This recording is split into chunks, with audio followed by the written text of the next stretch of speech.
Nashik police ने captain Ashok Kharat को KIA गिरफ्तार। महिला से छेड़छाड़ और रेप के आरोप में किया गया गिरफ्तार। नासिक पुलिस की क्राइम ब्रांच ने जब उसके कनारो कॉर्नर वाले ऑफिस और घर में दबिश दी तो 58 अश्लील वीडियो बरामद किए गए। सूत्रों से मिल रही जानकारी के अनुसार कैप्टन अशोक खरात, जो कि अपने बड़े राजनीतिक पहुंच और बड़े नेताओं से संबंध के दम पर महिलाओं को डराता धमकाता था। कैप्टन अशोक खरात एक भविष्यवक्ता और ज्योतिषी है, जिसके महाराष्ट्र और देश के बड़े बड़े दिग्गज नेताओं से संबंध है। नासिक क्राइम ब्रांच ने गिरफ्तार कर आज कोर्ट में पेश किया।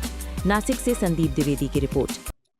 पोलीस स्टेशन सरकारवाडा येथे CR नंबर 74/2024 असा गुन्हा दाखल झालेला आहे फिर्यादीच्या तक्रारीवरून।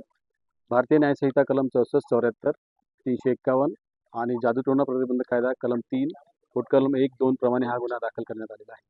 तपास चालू आहे। क्राइम ब्रांच युनिट 1 आणि गुंडा पथक तपास करीत आहे। काय तक्रार होती सर? फिर्यादीच्या तक्रारीवरून FIR दाखल करण्यात आलेली आहे। काय तक्रार होती? काय घडलं? आपण काय गुन्हा दाखल केला? ती महिलेच्या तक्रारीवरून गुन्हा दाखल करण्यात आलेला आहे। महिलेचं नेमकं काय फिर्यादीमध्ये म्हणणं काय होतं? काय तक्रार काय होती तेवढं? शारीरिक शोषणाबद्दलची तक्रार। सर कुठले कलम लावले?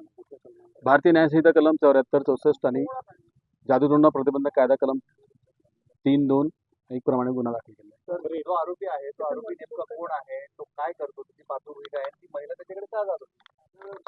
सध्या तपास चालू आहे। फिर्यादीचं नाव उघड होऊ नये म्हणून जास्त डिटेल देता येणार नाही।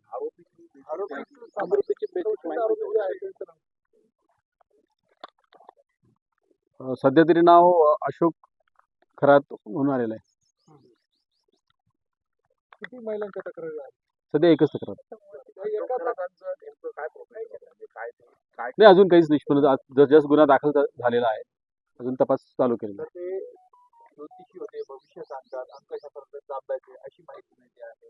महिलांचं शोषण करत होते अशी चर्चा आहे। नेमकं आपल्याकडे काय तक्रार आली होती आणि आपण काय पुढे तपास करतो? महिलेने जी तक्रार दिली त्याच्याप्रमाणे गुन्हा दाखल करण्यात आलेला आहे आणि अजून त्याच्या प्रोफेशन बद्दल अजून तपासात काही निष्पन्न झालेलं नाही।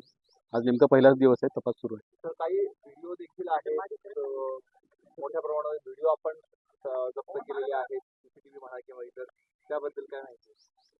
नाही, सध्या तपास सुरू आहे। अजून भौतिक कोणताही पुरावा आपण जप्त केलेला नाही। आरोपी एकच आहे की आणखी आरोपी? सध्या तरी आरोपी एकच आहे।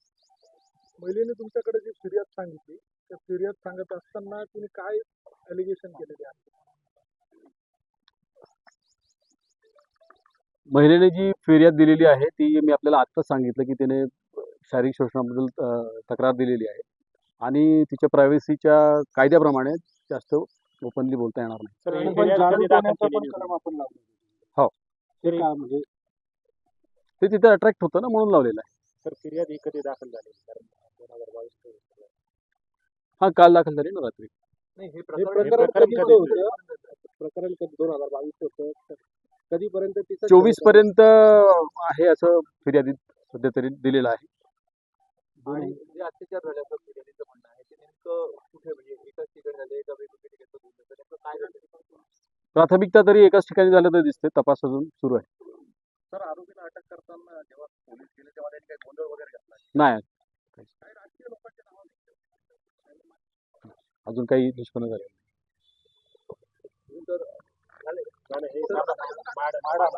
Subscribe now to most exciting channel ever.